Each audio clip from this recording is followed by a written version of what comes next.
¿Drama o qué? La nueva era. Comedia, escenas y miserias. Muchas miserias.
Hostia.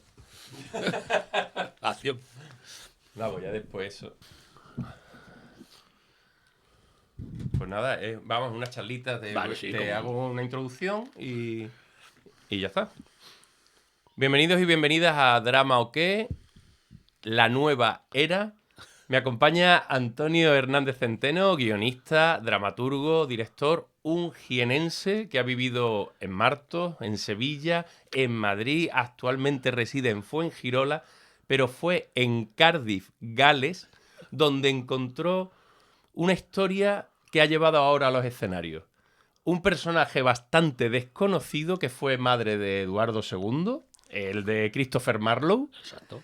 Llamada Leonor de Castilla, que se ha convertido en Leonor Vive. Bienvenido al búnker de Drama o qué. Después de tanto tiempo, creo que estuviste en la primera temporada, yo creo. Creo que sí. Te Creo que sí. Y además un placer esa vez y ahora más. Pues nada, pues vamos a charlar un rato contigo sobre esta obra y un poquito sobre tu trayectoria. Un poquito porque si no estaríamos aquí 10 horas. Bueno, tampoco tanto, ¿eh? No, porque empezaste muy joven. Lo que corrí mucho después. Bueno, cuenta. ¿Cuál fue el impulso que te llevó a escribir este monólogo sobre Leonor de Castilla, protagonizada por ella misma, que está magistralmente interpretado por Candela Fernández? Sí, vamos por partes, desde lo más actual a lo más antiguo, ¿te parece? Como quiera. Vale, la primera idea es que me dicen, quiero que escriba un monólogo para Candela Fernández.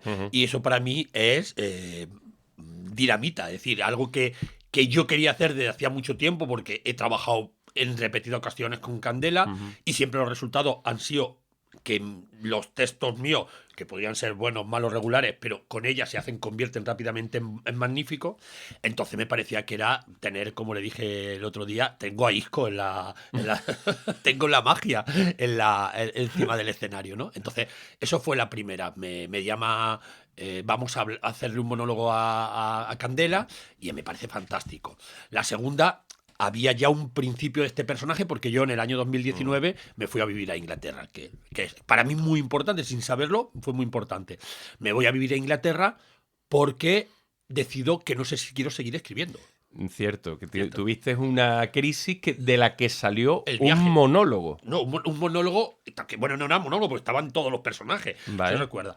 Estoy en Bueno, es verdad, una obra de teatro, pero que tenía mucho peso. Estoy en Inglaterra. Estoy sin escribir, pero con la cabeza muy activa sin darme cuenta.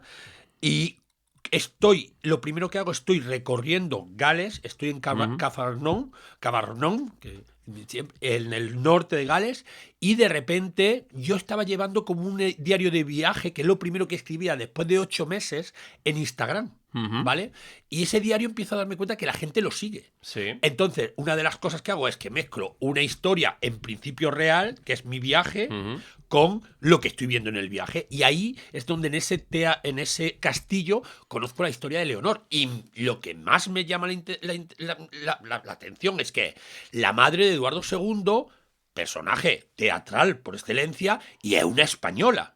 Pero no había ninguna información sobre ella, Leonor de Castilla, y ya pues, googleé en ese momento y descubro que es la hija de Fernando III el Santo. Cosa que también pues, te da mucha ilusión, porque Fernando III el Santo es el patrón de Sevilla, mi padre se llamaba Fernando y mi instituto se llamaba Fernando III el Santo. Es decir, estaba marcado. Estaba marcado. Yo esta mujer la tenía que conocer. Y pues eso me encantó. Luego que decían de ella, porque aquel momento, 2019, había muy poca información sobre ella. Y después, pues empecé, hago una pequeña escena dentro del viaje, que después todo ese diario de Instagram se convierte en una obra de teatro, se llama El Viaje, donde es autoficción, y ahí hay una pequeña escena donde salía el personaje de Leonor, ¿vale? Interpretado por Candela Fernández. Y estaba brutal. No, era, pues eso, era una roba escenas, porque en ese momento era todo para ella. Y siempre pasa, porque es que es magnífica. Entonces, fue Elías quien dijo, aquí hay un personaje. Elías, productor de La Sala Cero. Y Ángel dijeron, aquí hay un personaje, aquí hay una historia, vamos a verla. Y fue cuando empecé el año pasado, sí, en el 2025, a investigar, con la alegría de que en estos 5 años, para la lucha del Me Too de la mujer ha servido de algo, de no haber casi nada sobre esta mujer, a haber 2 tesis doctorales, una en inglés y otra de una chica de La Rioja, bueno, no sé si de La Rioja, pero de la Universidad de La Rioja, sobre el personaje de Leonor. Y allí ya es donde empiezo a tomar conciencia que eso se apuntaba que era una mujer diferente. En esas tesis voy dándome cuenta de que realmente era una mujer muy, muy diferente. Muy diferente y con un poder tremendo. Y sobre todo con una lucha para conseguir el poder, porque el poder siempre ha tenido la mujer, lo que pasa es que no se lo daban. Y esta mujer fue muy inteligente para saber cómo colocarse y ser una gran reina. Porque sin duda es la impulsora de un poco de la unión de Reino Unido, porque su marido fue el que intentó unificar tanto Gales como Escocia y muchos condados más, y ella, un poco siguiendo los principios de su padre Fernando III, pues parece que lo guió, y no solo eso, que tuvo 15 hijos y ella los dejaba para que los mamaran las nodrizas, y ella se iba con él tanto a las cruzadas como a conquistar el Reino Unido.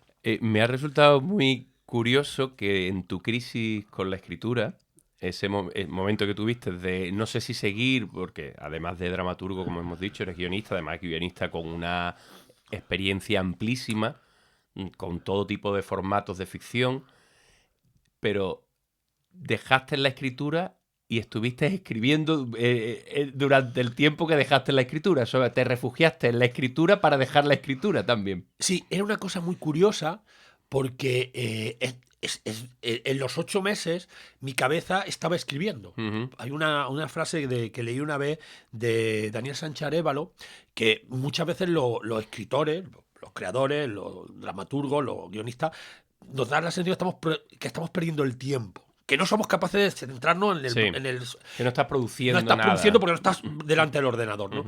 Y él decía que mientras comemos estamos escribiendo, mientras follamos estamos escribiendo, mientras corremos estamos escribiendo, porque sin querer tu cabeza. Y fíjate que yo lo que quería era distanciarme de la escritura, y por eso fue también coger el inglés, que yo soy horrible para los idiomas, y digo, con el inglés voy a tener la percepción. Incluso yo escribía cosas en inglés, paupérrimas, imagínate, pedo, culo, pis, en inglés traducido, es decir, I am tal. Lo escribía en inglés muchas veces para no obligarme a escribir. Vale. Y fue a través cuando empecé a hacer el diario de viaje en Instagram, cuando me di cuenta que estaba escribiendo de nuevo. Mira, Ionesco se convierte en un escritor cuando pierde su lengua, en cierta manera, cuando el rumano empieza a escribir en francés, ¿no? Sí. Esa extrañeza, a lo mejor. Extrañeza. Y además yo hacía una cosa curiosa, porque yo intentaba traducir, los ponía los párrafos del diario, que ya sabes que Instagram también parecía una tontería, porque me ayudaba a ser muy sintético, porque tiene una serie de palabras. Sí. Y intentaba escribirlo en inglés, y después lo escribía, lo escribía en español, lo traducía después al inglés, que a mí lo que es la gramática de inglesa me va bien, ¿vale? Sí. Y después lo pasaba por un corrector, claro está, porque si no, macho. Pero en la corrección también aprendía. Entonces claro. Era como un ejercicio muy extraño mentalmente, pero que sin querer me dio buenos resultados. Qué bueno. Qué bueno. ¿Qué lugar le concedes tú a la documentación? ¿Le marcas un tiempo de hasta aquí, ya no leo más y me pongo a trabajar? Porque la documentación puede convertirse en una... A mí me encanta. Yo tengo que reconocer, y además a mi alumno de la ECAN siempre le doy una clase nada más que documentación. Porque además hoy en día, es que hace 20 años documentarse era muy difícil. Sí. Pero hoy en día hay que diferenciar qué es paja y qué no, ¿vale? Que también otra labor, pero hay muchos datos que te producen que pueden encontrarte, ¿no? Y es muy rico documentarse, ¿no?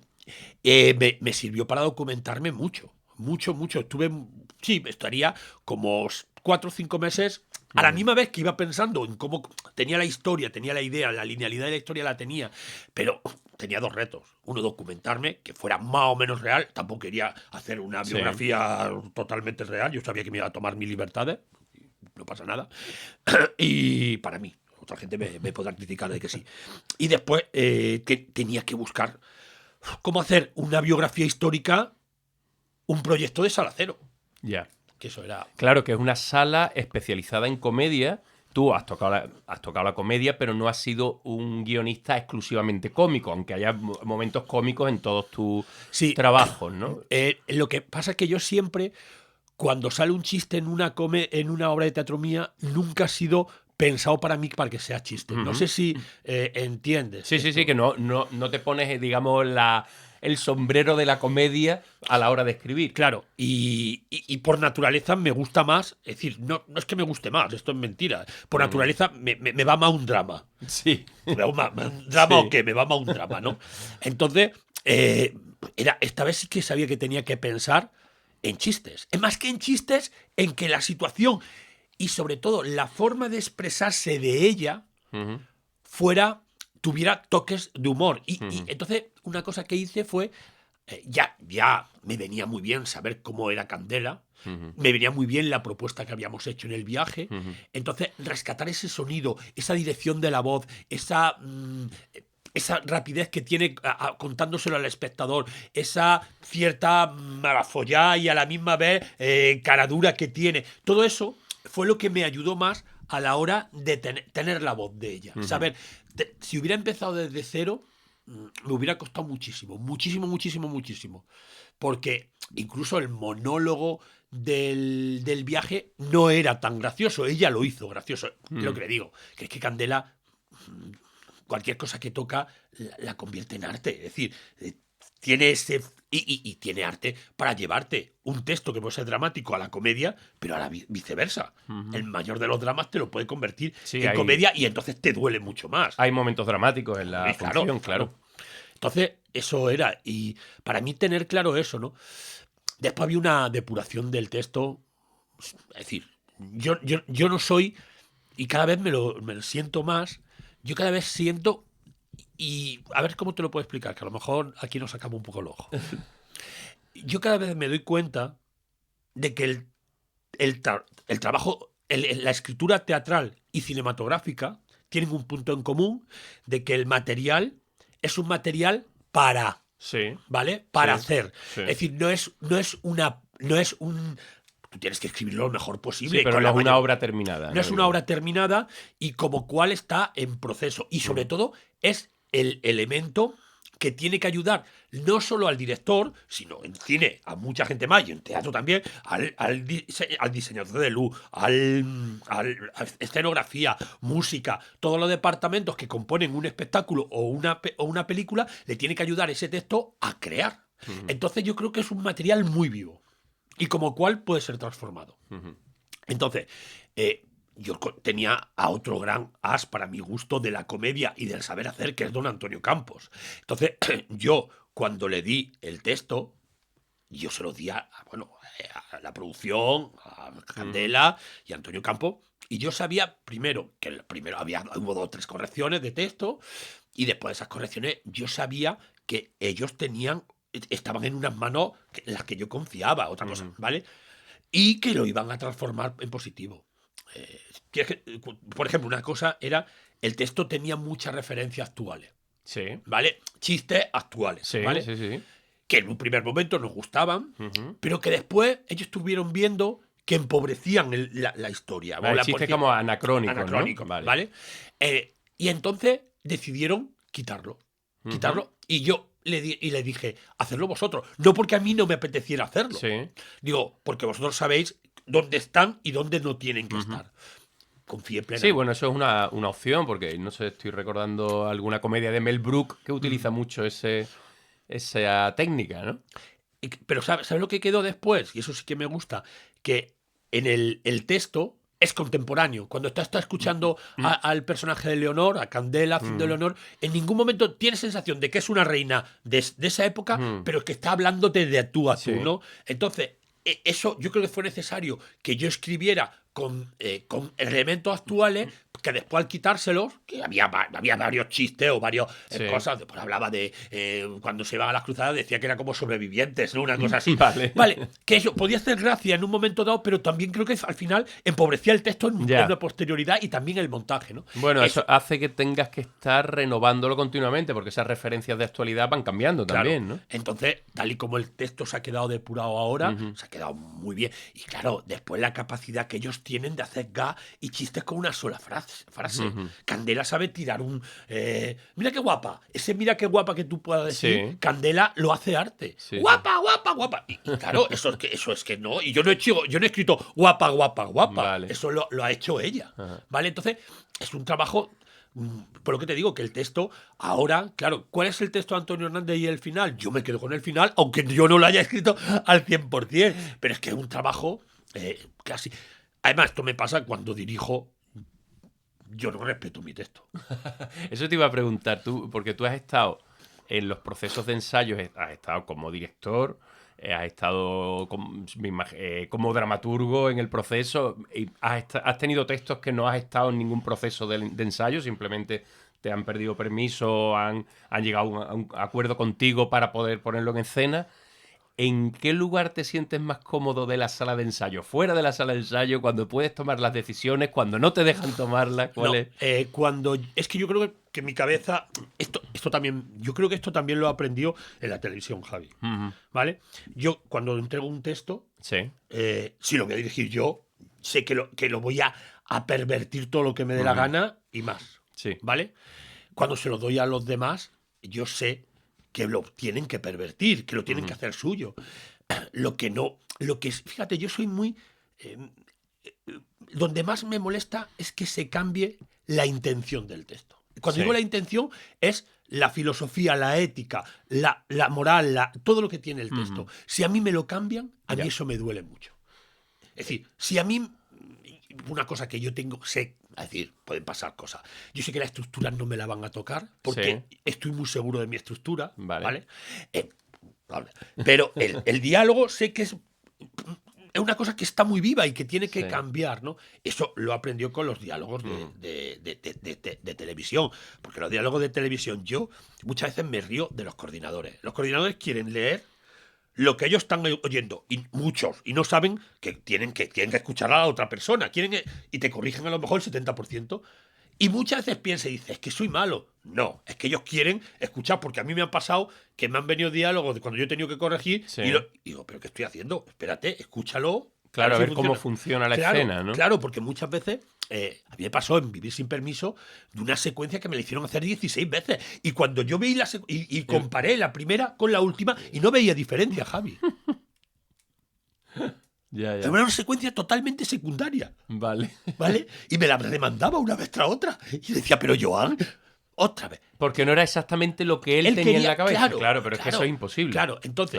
Pero claro, es que después te coge y se la dan a los actores. Y los actores... Claro, modifica. Cosas, claro. Entonces dice... Y el director también. Y el director también, claro. Entonces llega un momento, porque te digo que allí aprendió que los textos y sobre todo lo que es el diálogo es movible. Entonces donde yo me agarro es en estructura y en la historia que quiero contar. A mí, la única cosa que he tenido en cine fue la adaptación de una obra de teatro mía que se llamaba El día que nació Isaac, que la película se llamaba Isaac. A mí no me gusta la película porque la obra de teatro era una obra de teatro de dos parejas, tal y cual. lo que contaba era 4 salidas del armario, no 4 salidas del armario. Una sí había una una salida del armario, pero las otras 3 eran como 3 salidas de personas que se liberan.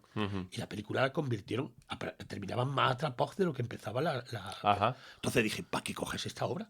Y tú en este caso, porque pues firmarías un contrato y demás, ¿cuánto en ese contrato puedes controlar tú sobre la manipulación? O sea, sobre la manipulación no, sobre el proceso de adaptación. En este caso tenía toda la libertad el adaptador. ¿Cómo fue la cosa? Bueno, es que fue un proceso, lo cuento, fue un proceso extraño. Yo empecé bien, yo hice una primera adaptación de la obra, bien, pero quisieron hacer una segunda o una tercera. ¿Y ahí entró otro equipo de guión o qué? No. Y ahí querían que yo la hiciera, y entonces yo hablé con Ruth, con la chica que me lleva la representación, Sí. y le dije, si a mí no me pagan más, no voy a hacerla. Claro. Claro, sí, no te voy a hacer de tal. Y no me pagaron más. Vale. Y entonces la hicieron ellos, los dos. Era una película que la dirigieron un chico y una chica. Y la hicieron ellos. Y cuando yo recibí el guión, a mí es decir, era un Frankenstein. Porque conservaban escenas enteras, igual dialogadas que en la obra de teatro, y Sí. se puede ver, pero después cambiaban el final entero. Ya. ¿Vale? Entonces, bueno, es más, le ofrecieron a los actores que habían hecho la obra de teatro, que era Félix Gómez, Verónica Sánchez y Diana Palazón y Ricard Sales, le ofrecieron la propuesta de guión y no se sintieron identificados y no lo hicieron. ¿Vale? Además yo le dije, no os sintáis obligados, porque, ¿vale? Y bueno, pues en ese momento, pues fue difícil porque me planteé no firmar el guión, pero lo firmé. ¿Por qué? Por derecho de autor. Mira, ha salido el nombre de Félix Gómez, Sí. de Verónica Sánchez, Sí. y en esta función, ha sido la premisa por lo que te he traído aquí, está Candela, pero está también Nacho Lobato. Tienes un equipo, no es un equipo, pero una serie de amigos y que sigues teniendo vínculos con ellos desde el Instituto del Teatro, ¿no? Sí. Que- Es que para mí, decir, yo no soy nada si no hubiera pasado por el Instituto del Teatro. Es que justo te quería preguntar qué supuso para ti. Para mí todo. Es decir, Javi, si yo no llego a venirme a Sevilla en el año 95, 95. yo sería tintorero. Mira. Mi hermosa lavandería. No, sería tintorero porque yo estaba más perdido que una pava en un garaje. Había dejado ciencia de la información. Fíjate, casualidad de la vida, era el primer año de la Escuela de Cine de Madrid, había intentado entrar y en la entrevista final me echaron para atrás. Mira. Ahora soy profesor en la Y Escuela de ahora Cine de eres Madrid. profesor de la que no te dejaron entrar, Exacto. digo. Mira. Bueno, Además, también es verdad que cambiamos con los años. Vete a claro, saber claro. tú eso en ese momento. Yo- ¿Cómo estabas tú? Claro, como estaría fatal. Y dijeron, Entonces- este muchacho tiene muchas actitudes, pero este muchacho no está bien. No está bien. Entonces, además, yo vivía en Madrid, estaba entre Madrid y Granada. Yo no planteaba Sevilla para nada. Era como, planteé incluso irme a Barcelona. Muy bien. Por catalana. Y en Barcelona fue donde me dijeron, pero ¿por qué no te vas al CAT? Tú que eres andaluz. Claro. Claro. Entonces fue cuando tuve contacto de que aquí había una buena escuela, muy buena, donde tú también estuviste. Sí, Y nos ahí nos conocimos. Ahí nos conocimos. Y vine y me cambió la vida. Primero, me hizo pensar en dramaturgia, que parece una tontería, Sí. porque yo no había recibido ni una puta clase de guión en los años que había estado en la universidad. Y de repente la dramaturgia entró en mi vida. Y ahí empezaron a hacer estructura, a pensar en estructura, y ahí fue donde donde pasé de ser un chaval sin saber qué hacer a saber que quería contar historia y que quería contarla de esta manera. Estructuras. Claro, voy saltando, tengo aquí un montón, pero voy saltando de un sitio a otro. ¿Cuánto influye tu trabajo porque tú empezaste escribiendo teatro, muy pronto empezaste a escribir televisión, y cómo han dialogado estas dos maneras de entender el hecho dramático? Pero es que yo creo que han convivido, que conviven en mí desde siempre sin yo saberlo. Es decir, yo me crío viendo televisión y viendo cine. Y yendo al teatro poquito. Bueno, lo que puede llegar al teatro en Martos Jaén y en Jaén, ¿no? Pero me gustaba el teatro mucho, ¿no? Y cuando me voy a Madrid a estudiar voy yo mucho al teatro, ¿no? Pero es verdad que cuando llego al CAT, al Instituto del Teatro, había una biblioteca de documentación maravillosa y yo ahí empiezo a leer otro teatro. Desde, bueno, Sergi Belbel, Benet Journet, Henry Müller, estoy poniendo todos De los todo. de todo. Y ahí es donde empiezo a ver que la gente... Claro, yo pensaba teatro y pensaba en teatro como...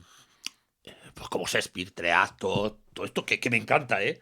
Pero empiezo a ver que planteándote que hay 3 actos o 5 O 5, y que planteamiento, casi, nudo y sí. desenlace y que puedes contar, te ves cómo rompe la estructura Müller o Sí. Sergi Belbel o tantos otros, o ya después conoces a Sarah Kane y ya te vuelve loco la cabeza, ¿no? Pues todo eso a mí empezó a darme...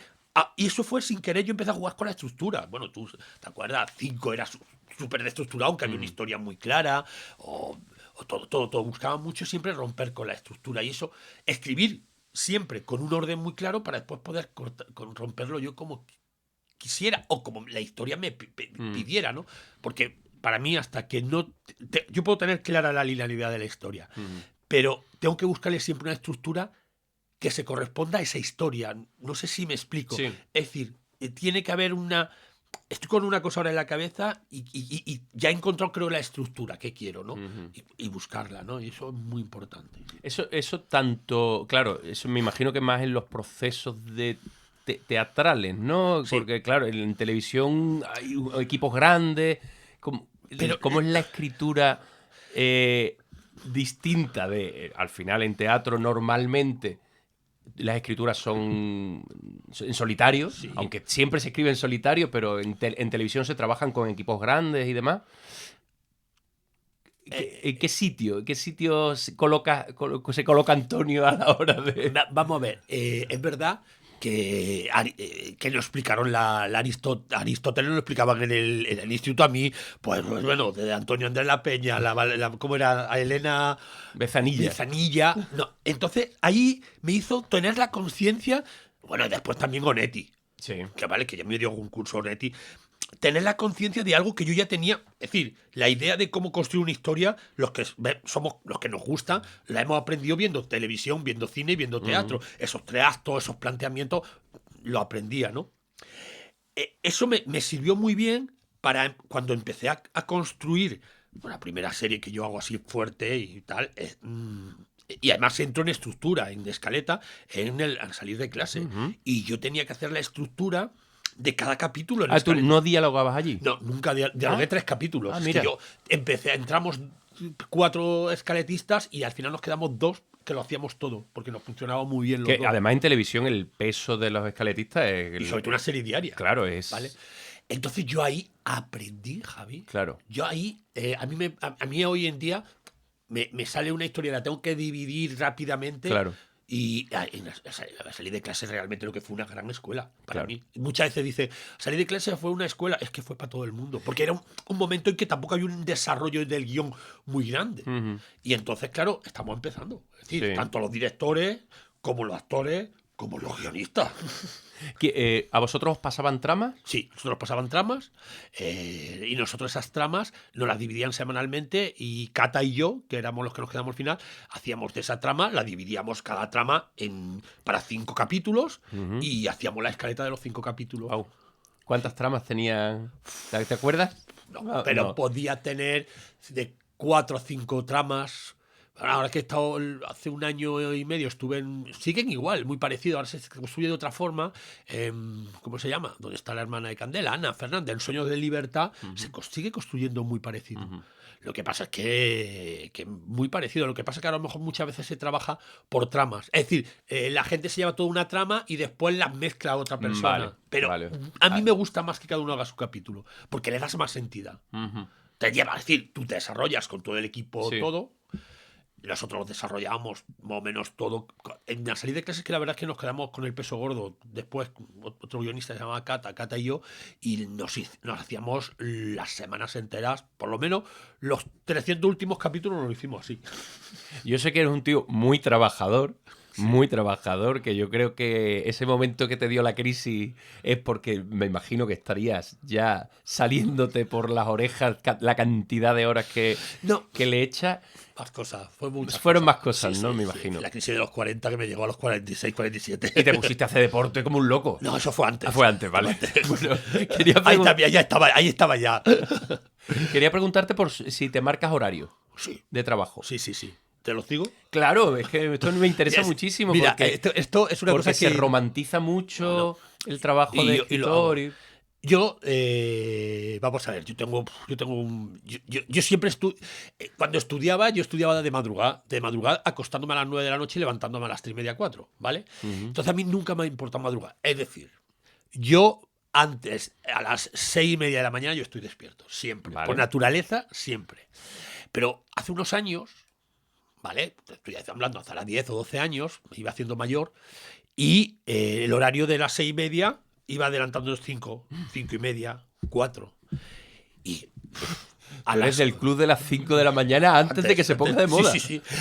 Pero claro, yo decía, Antonio, ¿qué haces a las 4? Intentaba dormirme hasta las 6:30, 7, que era el horario normal, y no lo conseguía. Y encima, en esa hora, piensas una locura. Bueno, ya yo me acordaba de Sarah Kane, 4:42, que fue la hora de suicidio. Entonces yo decía, hostia, pero es de verdad que, claro, es verdad que la cabeza va a una velocidad.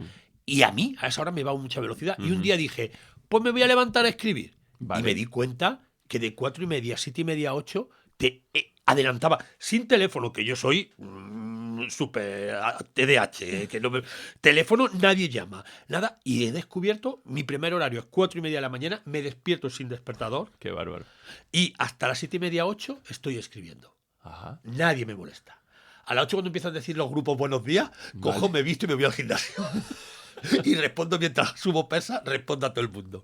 Y sobre las 10 estoy de nuevo en casa y estoy trabajando, pues, ya más, pues si tengo que hacer algo de clases, no sé cuánto, no sé qué, hasta las 2.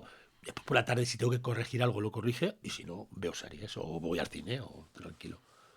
Santo Dios, santo Dios. ¿Recuerdas un momento, ese momento de epifanía en tu pueblo, Martos, el que viste o leíste algo o viste una obra y dijiste, yo creo que me gustaría escribir o me gustaría tener algo que ver con esto, o esa película o ese libro que lo tienes como referencia y te ha acompañado desde pequeño? Yo no creo sé que si existe ese momento. Yo creo que siempre había algo de mí que me gustaba.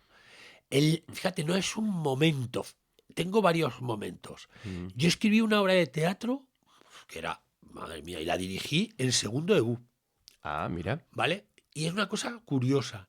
Y después, en tercero de BUP, tuvimos la suerte de tener un profesor de teatro, vale, que es un gran amigo mío, Antonio Caña, que era un tío que estaba preparándose la oposición, había estudiado filología y había hecho nada más que cursos de teatro, que es lo que realmente le gusta, ¿vale? Y mientras se preparaba la oposición, propuso dar un taller de teatro y venía con ideas modernísimas. Wim Mertens en música, relajación. Bueno, nos volvió loco. Una cosa de improvisaciones. Y yo en ese momento dije, yo quiero hacer esto. Y fui cobarde. Porque yo lo que tenía que haber hecho, haberme ido de arte dramático. Pero como me veía gordito, no me veía con capacidad de ser un Antonio Banderas. Entonces dije, bueno, pues me voy para atrás. Porque faltaban referentes en ese momento de otros cuerpos, quizás. De otros cuerpos, ¿no? Y claro, yo tengo que agradecer. Bueno, esto. Ahora mismo eres un cuerpo apolíneo. Pero me podía ver. Pero fíjate, mi referente real era Pedro Almodóvar, por gordito como yo. Y a mí, yo decía, yo quiero hacer cine como Pedro Almodóvar. Porque para mí siempre ha sido un. A mí me encanta Almodóvar. Sí. Es decir, puedo discutir con la gente cuál es mejor, cuál es peor. Y hay otras películas de Almodóvar que no me gustan, pero las que me gustan me vuelven loco. ¿Vale? Claro. ¿Vale? Entonces, eso tenía ese referente, ¿no? Y a mí me guié por el referente de Pedro Almodóvar. Y porque como yo soy gordito y que tenía el pelo rizado,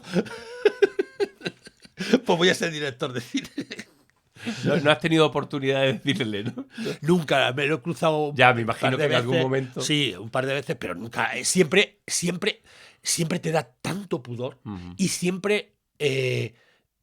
Yo a Almodóvar siempre le admiro que siga construyendo historia, porque Almodóvar entra en un sitio y todas las miradas va hacia Pedro Almodóvar.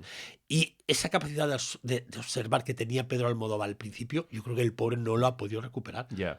Es Bueno, un- esa gran dificultad de crear un mundo, porque él crea un mundo con sus propias reglas, ¿no? Claro. Eso es Y yo muy creo que al complicado. principio es verdad que el mundo de Almodóvar ha ido transformándose y es ahora mucho más interno, porque yo creo que Almodóvar no puede salir a la calle como Claro. antes, echa una mamarracha y Claro. poder chupar, porque el chupa es lo que chupa del mundo. Cuando lo chupaba era increíble. Y ahora pues más literario, hace otro tipo de... más interno, ¿no? Qué cosa entonces ahí sí que hay un diálogo interesante entre lo que hace, lo que quiere hacer y lo que quiere hacer. En tu obra, no, ya que vamos a ir terminando. Vale, vale. Vamos a ir terminando. Yo no sé ni el tiempo que llevamos. Yo creo. tampoco. En tu obra no has dejado de tocar temas peliagudos, dolorosos, difíciles de afrontar. ¿Cómo te acercas a un tema, el que sea? Ya sea, no sé, estoy pensando en obras tuyas que hay Sí. violaciones o puede haber maltratos, de todo, todo de todo. tipo de, sin plantear un proceso maniqueo, ¿no? Sin esta historia de el bueno, el malo, sin dar moralina, ¿no? Sí, bueno, Ese peligro de... es difícil. Es decir, lo primero Independientemente que tú tengas, evidentemente, Una moral, un punto de vista... una moral, es que todo el mundo la tenemos. Claro. Eso, por supuesto, eso está ahí. Primero es que el tema me atrape y que yo pueda dialogar con ese tema, es lo primero. Entonces, tienen que ser temas que me cuestionen, eso es lo primero. Y sobre todo, es una cosa que me llama mucho la atención, es que tengo que aportar yo a ese tema, ¿no? Desde mi óptica, ¿no? Y ahí es donde empieza el diálogo, ¿no? Primero que el tema me cuestione. Si el tema me cuestiona, es decir, ¿qué me cuestionó de Leonor? Coña, pues que no la conocía ni Cristo. Bueno, que me he enterado de una cosa. ¿Tú sabes por qué nuestra próxima heredera se llama Leonor? Tiene que ver con... Sí, Ah, es, mira. es que el otro nos lo han dicho unos que son cercanos a la familia real. Ah, Nos han mira. dicho que Leonor se llama por esta reina. Leticia sabía dónde ponía el dedo, como siempre. Me gustaría hacerle llegar, si pues esto Hombre, llega, estaría esta muy obra bien. a Leticia, porque yo creo que a Leticia y a su marido, el actual rey de España, le gustaría saber cosas de sus antecesores. Sí, pues tú siempre has sido de izquierda y monárquico. Tienes Sí. ese sitio. No soy monárquico, soy izquierda republicano, aunque debo reconocer que Leticia ha hecho mucho bien por la familia real española. ¿Te gusta el folclore de los Sí. de la realeza, ¿no? De la realeza, el folclore sí me gusta, pero soy republicano, vamos. Aunque a veces pienso. Claro, que si ahora gana, imagínate si con estas cosas de la vida, si fuéramos una república y quien se presentara al jefe de la república, ¿cómo se llama? El presidente. Presidente de la fuera República, un ¿no? Aznar. Ah, claro, podría ser perfectamente. Perfectamente. Entonces, Claro. claro, que si quiero a Leticia como Claro, reina. un Entonces, jefe del Estado podría... Claro. quiero a Leticia como reina, entonces. Sí, hombre, que más moderada. Hombre, más moderada, tú imagínate, Ana Botella siendo la primera dama, de verdad, por favor. Entonces dice en estos momentos, hostia, pues mejor Leticia está ahí mejor puesta. Porque date cuenta que Leticia estudió en la misma escuela que yo, en la ciencia de la información. Es decir, que esto te tomaba las birras, las cervezas donde nos las tomamos nosotros. Eso... pues está muy bien. ¿Qué quieres que te diga? Ante eso, y Ana Botella siendo la primera dama, pues mira, prefiero a Leticia. Voy a mirar un momento cuánto llevamos. Ah, no, estamos bien. No está la cosa... Podemos hablar ahora de corazón. A si ver, quieres. está pasado de tiempo, pero no Bien, pasa nada. No pasa nada. Estamos Si correctos. hablamos de tu corazón si quieres. Hablando del tiempo, Sí. uno de los temas que yo no conozco toda tu obra, pero casi toda tu obra teatral. Sí. De televisión he visto bastante, creo que no todo porque es muy difícil. Es muy difícil estar al día. El paso del tiempo creo que es un tema que a ti, de alguna manera, ha vertebrado mucha de tu obra Sí, y la libertad individual. sí, totalmente. ¿Qué más cosas te preocupan a día de hoy? o si siguen preocupándote estos Sí, temas. Al pasa final, el tiempo, la libertad. La libertad individual no. Pero para que lo colectivo sea mejor. Es decir, no sé cómo explicarlo. La identidad es una cosa que me Sí. preocupa mucho. La identidad es como la máscara, ¿no? Que Sí, la solemos identidad, construir. Y claro. ahí desde la identidad sexual, la identidad política, la identidad emocional, todo eso me preocupa mucho. Eh, las relaciones familiares es otro tema que me gusta mucho y que me golpea mucho. Eh, las relaciones familiares es una de las cosas que me gusta. La política, de alguna forma, el abuso que el heteropatriarcado es una cosa que sin querer, yo no sabía lo que era la palabra heteropatriarcado. No lo sabía. Y ahora agradezco que no lo hayan enseñado. El abuso que el heteropatriarcado ha hecho de las disidencias, eso es algo que está en toda mi obra. Y sin saberlo, y me doy cuenta. Es decir, yo no he nombrado heteropatriarcado hasta ahora 6, 7, 8 años con normalidad, pero yo pienso, por ejemplo, en una obra como Esparta, que la escribí en el 2013, que habla sobre... una obra que habla sobre el heteropatriarcado, pero de sobra. Y fíjate, estamos hablando de abuso de menores, de homosexualidad negada, de un montón de cosas, pero yo creo que el heteropatriarcado es que ha pisoteado todo. Entonces es un tema... Leonor es un ejemplo, ¿no? El heteropatriarcado a mí es que me ha... descubrirlo. Mira, yo creo que la primera vez que lo formalicé escribiéndolo fue en El Gol de Alex, que es mi obra más... Que hay un momento... Más internacional. Más internacional. Podemos ¿vale? decirlo, ¿no? Sí, totalmente. Claro. En El Gol de Ale, cuando le estaba escribiendo, había una frase que le dice... yo creo que se lo dice el futbolista, dice, es que para todos ellos, nosotros, dice, y le pregunta el periodista, ¿pero tú crees que lo saben? Dice, lo saben, pero lo ignoran. Dice, para todos ellos, refiriéndose a su compañero de fútbol, nosotros somos medalla de bronce. ¿Vale?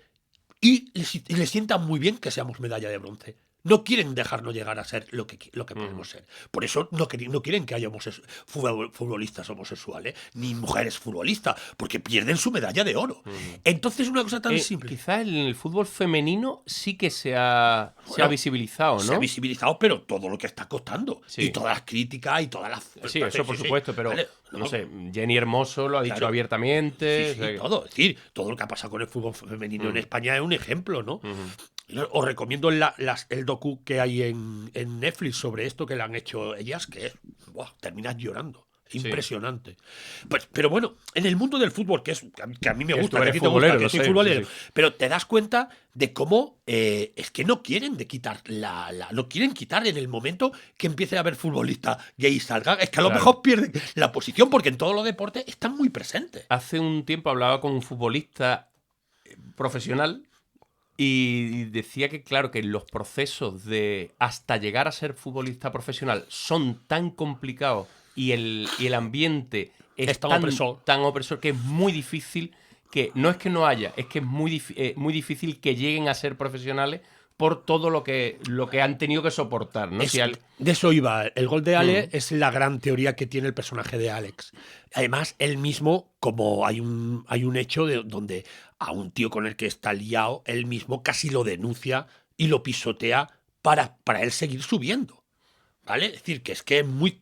Es decir, entonces la gran teoría que tiene Alex es que no hay jugadores gay porque en el proceso para llegar a ser futbolista profesional, a lo mejor en ligas puede haber más, pero en el ser profesional y con ser profesional te meto hasta casi las regionales preferentes estas que hay, que parece una tontería, pero hasta ahí, sí, claro. Aunque sean más jóvenes, ahí ya hay un riesgo, ¿no? Bueno, y tengo un buen amigo que es entrenador de fútbol en Galicia y me dice que él ve los que se van quedando. Claro, porque es que eres joven y lo que quieres es ser aceptado. Claro, quieres ser aceptado y si te das cuenta que te están pisoteando, pues deja de jugar. Porque en aquel momento, decir, si estás en una liga, como sea una preferente, que lo que te pegas más que ganar dinero, que ganar el rodillazo, pues dices, me voy de aquí. Y yo no sé cómo será ahora el ambiente del fútbol cuando yo era chico, era terrible. Pues terrible. Yo supongo que yo me metí a vóley porque digo, ¿qué cantidad de gente más desagradable hay? Yo supongo que habrá de todo. Es decir, gente como, bueno, pues ya hablamos de como el del Celta o Aitor aquí. Sí, tienen otra sensibilidad, pero mira lo que están recibiendo.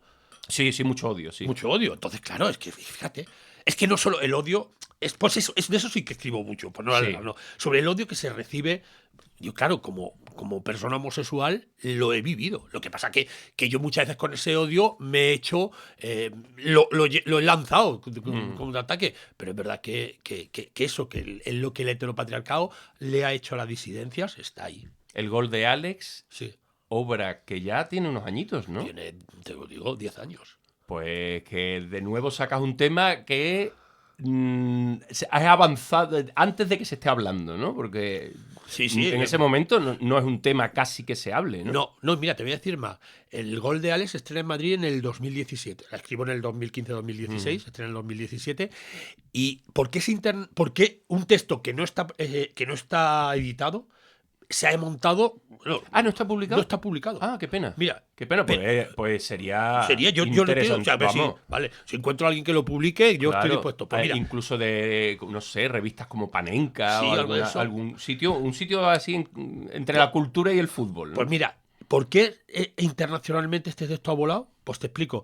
Cuando la estrenamos en Madrid, El País hace un reportaje donde sitúa en el centro al gol de Alex y a partir de ahí habla de fútbol y homosexualidad, ¿vale? Pues ese reportaje del País, la gente lo teclea cuando busca teatro homosexualidad y sale ese reportaje del País muy bien situado. Claro. Entonces, me la pidieron primero desde el circuito hispano de Nueva York y la Sí. montaron. Después me la pidieron de Puerto Rico. Después me la han pedido de Perú. Después me la han pedido de Uruguay y ahora me la han pedido de México. Y es todo, bueno, menos de México, que no, conozco al director, que me conoce por cosas de televisión, me conoce, salvo en México, todos la han conocido a través de ese artículo. Mira, fíjate, ¿eh? Fíjate. Y seguramente a lo mejor si estuviera el libro publicado no hubiera llegado. Si Claro, no hubiera- pues ha si no tenido hay más un artículo- repercusión, Un claro. artículo que está bien situado, porque es verdad que el tema homosexualidad y fútbol llama mucho la atención. Y el artículo estará bien situado en estas cosas de la búsqueda de Google y aparece. Eso va a pasar con esta charla. Sí, sí. Claro. Sí, tú hastea todos los temas que hemos sacado. Leticia, primer lugar, por favor. Leticia, queremos que vea Leonor Vive. Leonor Vive, vamos. Y Leonor también queremos que vea. Leonor, tienes que conocer la vida de tú. Para que no te pase lo que le pasó a ella. Leonor, vente a verla.